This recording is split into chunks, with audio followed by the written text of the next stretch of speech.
All right, we are approaching the 2-year anniversary of the January 6th attack on the Capitol this Friday. And with the ongoing release of the House Select Committee's final report, the criminal referrals, and the reams of information we continue to get, anticipation is growing over whether potential indictments are coming and when and for whom.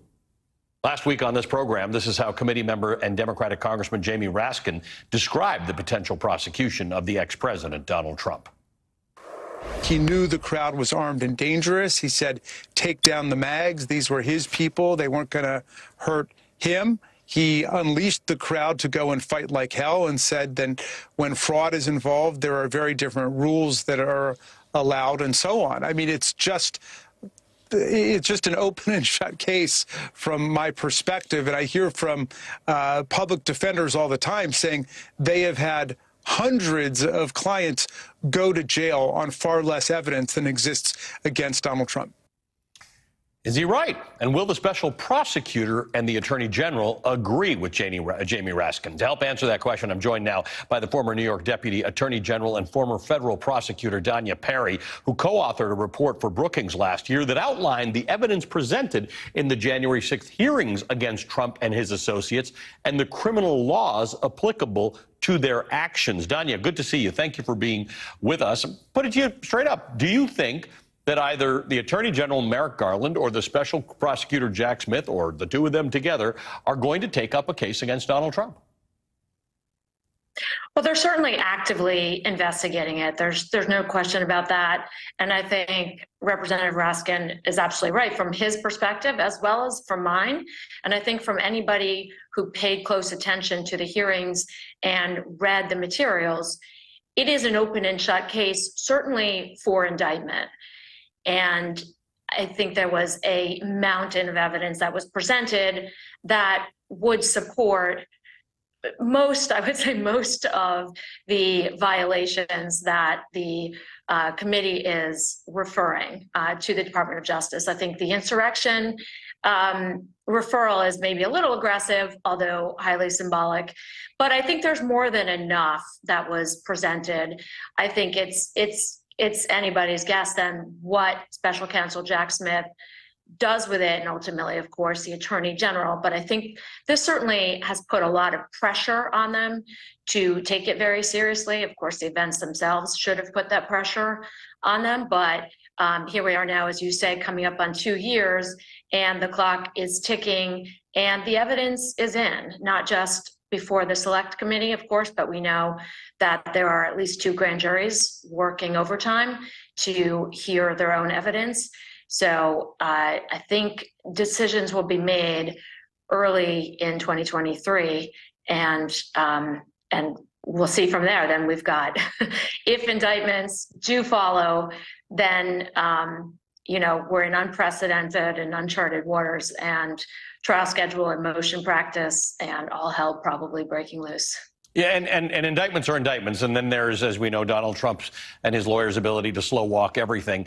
It's a long process. Do you have any sense of? I mean, obviously you don't have inside information on this, but any sense of what the timing on such a process would look like? Because indictments would be literally the very first step. In most cases, it's the thing that immediately follows an investigation. It's highly variable in my experience, and I've been both with the Department of Justice and against it for most of my career, decades now, and it's all over the map. We just saw with Sam Bankman-Fried, he was indicted within approximately a month of the collapse of his company. Other times you see complex, large-scale investigations that can take years. So here, what we do know is that this is an active and aggressive investigation, and the special prosecutor has made very clear that he is moving forward, all speed ahead. So it should be, particularly given the upcoming election for which Trump has already declared his candidacy, I would imagine it would be within the first half of 2023 if there are to be charges. But that is a guess, and yours is as good as mine on that. Well, you say it's highly variable, could take years. You, in June, in your report from Brookings, you and your colleagues laid out sort of in real time what the evidence that was being presented, or the stuff that we were hearing in hearings, because obviously Jack Smith won't count that as evidence. He'd have to do it differently. But what was being said and how it applied to laws, and I think the point that you and your colleagues were trying to make is that you are hearing. I'm not a lawyer, so I'm going to use the word evidence. You're hearing evidence of crimes that were committed, and these are the crimes. These are the laws that would have been broken. Is that enough for Jack Smith, or does he have to redo all of it? He will certainly have to redo all of it. He already has had some of the key pieces of evidence. We know that. He's already had many witnesses who've testified in the grand jury. He now has the full body of information that the committee has marshaled. So, but he's going to look at it for sure, independently and from his own lens.